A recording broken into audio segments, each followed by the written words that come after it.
Every day I'm there, I'm degraded. I'm made to feel like I can do nothing right. And all of a sudden that trickles into everything else in my life. So I'll never forget the day. I went into work. He started in on me and some things happened and I just screamed. I quit. But what I didn't know is that was the moment where I literally quit trading hours for dollars.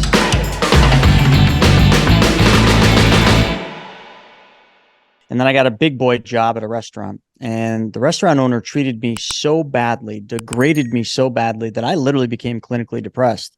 And that's a tough thing for a 16-year-old to really come to grips with it, because prior to that, man, I was a ambitious, young, skateboarding, snowboarding kid that just like loved life. And then all of a sudden I get into this job.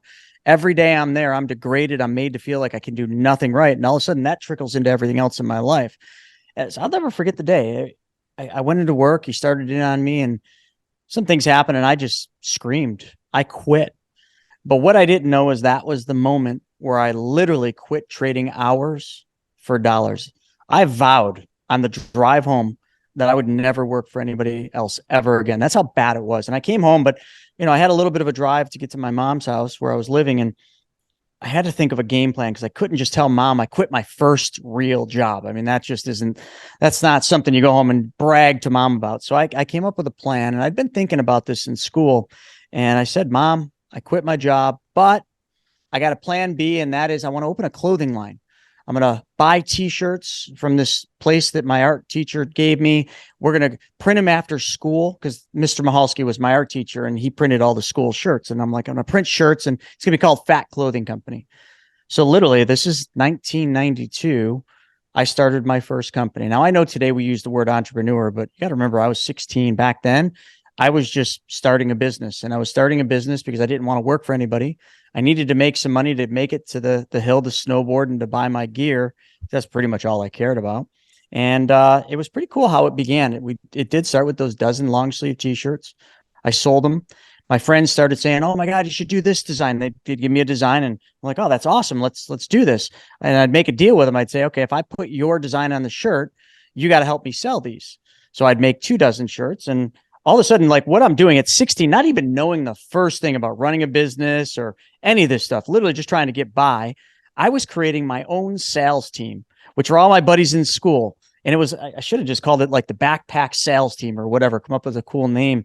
But we did. We just kept doing that and sold more and more and more. And then I had people in school like doing the art for the shirts. And I was going to Joann Fabrics, buying the designs and cutting them out and having my mom sew together samples and testing them on the hill and ripping the crotches out on snowboard pants and be like, nope, that didn't work.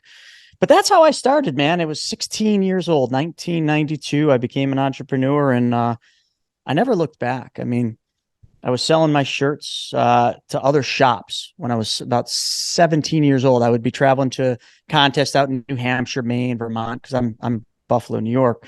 And along the 90, which is the main drag to get you there, I mapped out in an atlas. Remember, we didn't have GPS or phones back then. So on an atlas, I mapped out where all the other shops were. I'd take my clothes, I'd sell them to these shops, and I had a nice little business going there. And I remember one day being at this shop called Hardpack. And I don't remember the name of the guy, but he bought my clothes and he says to me, he says, "Hey, you want to go riding?" Because he knew I was a good rider. And I'm like, "Oh my God, yeah. When do you want to go?" He's like, "Let's go now." And I kind of did one of these things. Like I'm looking around the shop and I'm just thinking, dude, there's nobody else here. How are we going to go riding right now? Who's going to run the shop? And I said that to him. I said, do you have somebody coming in? Is, the next person coming in? He says, "No, I'm just going to close the doors." Dude, something in my mind went poof. And I'm like, I got to have my own shop. So I put all my effort into creating my own store, and it wasn't going to be Fat Clothing anymore. Fat Clothing was going to be a brand I sold in my store. The name of the store was going to be Fat Man, Phatman. And long story short, like everybody in my world, my father, my uncles, everybody I talked to told me I was stupid for this idea. It was the dumbest thing. I was never going to make it. My dad said I should just go apply at Harrison Radiator, which is the factory he worked at. And, as if I should conform to his failed dreams, his failed reality, and do what he complained about every day. And I said, no.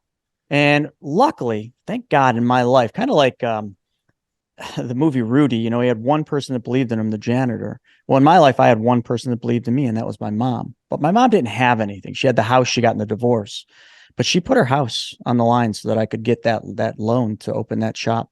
And in November 1994, we opened our doors, and literally, like, for the next, God, better part of a decade, I was living a fantasy world. I went on to become a pro snowboarder. I had my shops and had all my friends that I skated and snowboarded with working with me, and it was perfect up until the day it wasn't.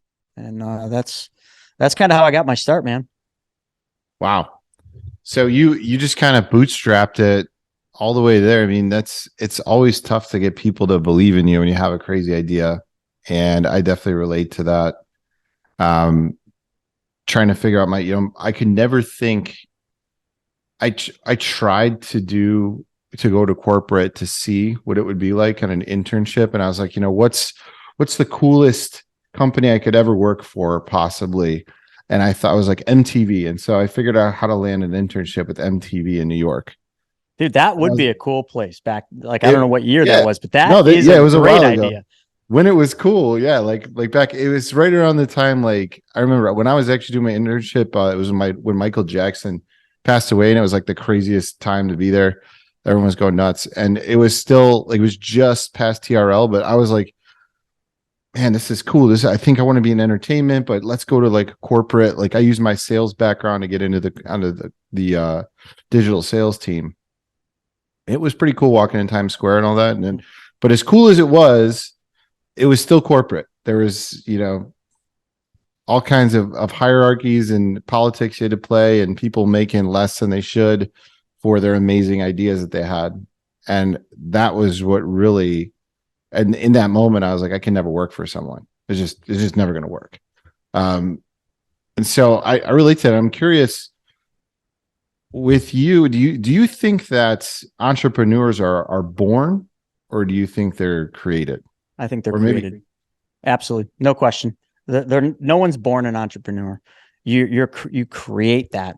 And let me transition that statement, because this is really important. And I think your audience needs to hear this. When you really think about, if you really were to dig deep into that topic of, let's not just talk entrepreneurs, but let's just talk success.